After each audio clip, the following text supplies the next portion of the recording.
ഗുരുവായൂർ ക്ഷേത്ര ദർശനത്തിനെത്തുന്ന ഭക്തജനങ്ങളുടെ പ്രത്യേക ശ്രദ്ധയ്ക്കായിട്ട് ചില വിവരങ്ങൾ സൂചിപ്പിക്കുന്നതിന് വേണ്ടിയിട്ടാണ് ഈ വീഡിയോ ചെയ്യുന്നത്. നമുക്കെല്ലാവർക്കും അറിയുന്നത് പോലെ ഇത് വേനൽ അവധിക്കാലമാണ്, അതേപോലെ വൈശാഖ പുണ്യകാലമാണ്.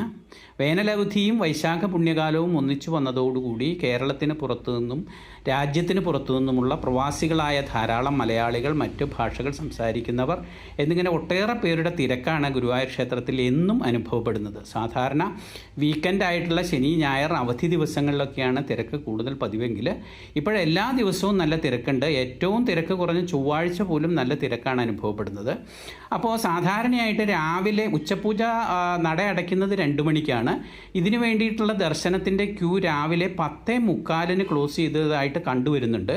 വൈകുന്നേരത്തെ അത്താഴപൂജ കഴിഞ്ഞ് 9 മണിയോടെ അടയ്ക്കുന്നതിന് വേണ്ടി ദർശനത്തിനുള്ള ക്യൂ ഏതാണ്ട് 6:45 ക്യൂ ക്ലോസ് ചെയ്യുന്നുണ്ട്.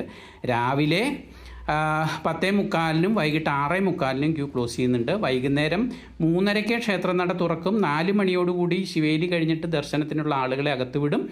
അപ്പോൾ ഇത് മനസ്സിലാക്കിയിട്ട് നേരത്തെ വന്ന് ക്യൂവിൽ സ്ഥാനം പിടിച്ചാൽ മാത്രമേ ദർശനത്തിന് കഴിയുകയുള്ളൂ എന്ന വിവരം അറിയിക്കാൻ വേണ്ടിയിട്ടാണ് ഈ വീഡിയോ ചെയ്തിട്ടുള്ള. എല്ലാ ഭക്തജനങ്ങൾക്കും ഗുരുവായൂരപ്പൻ്റെ അനുഗ്രഹാശിസ്സുകൾ ഉണ്ടാകട്ടെ എന്ന് ആശംസിക്കുന്നു. കൃഷ്ണാർപ്പണം.